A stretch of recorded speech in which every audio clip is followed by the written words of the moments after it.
কোনো একজন মনীষী বলেছিলেন, সময় ৩টি দিনের সমষ্টি মাত্র। একটি দিন অলরেডি চলে গেছে, যা জীবনে আর কখনো ফিরে আসবে না। একটি দিন আগামীকাল আসবে, সেটি আদৌ আমার ভাগ্যে বা নসিবে জুটবে কিনা তারও কোনো গ্যারান্টি নাই। আর আজকের এই একটি দিনই হলো সত্য দিন, যে দিনে আমি এখনও বেঁচে আছি।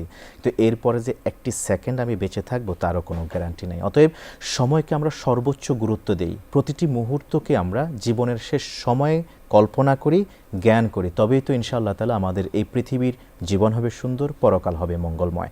আল্লাহ তাআলা আমাদেরকে সময়কে পরিপূর্ণভাবে মেনে চলার গুরুত্ব দিয়ে আমাদেরকে ঈমানের বলে বলিয়ান হওয়ার তৌফিক দান করুন। আমাদের পরস্পরের নেক আমলের মাত্রা আল্লাহ তাআলা বাড়িয়ে দিন এবং পরস্পরের জন্য সহযোগী হয়ে উঠি, কল্যাণের ক্ষেত্রে অকল্যাণের পথে অসহযোগী হয়ে উঠি। আমরা সত্যের উপদেশ দেই, আমরা পরস্পরকে সবর ইখতিয়ারের উপদেশ দেই। আল্লাহ তাআলা আমাদের তৌফিক দান করুন।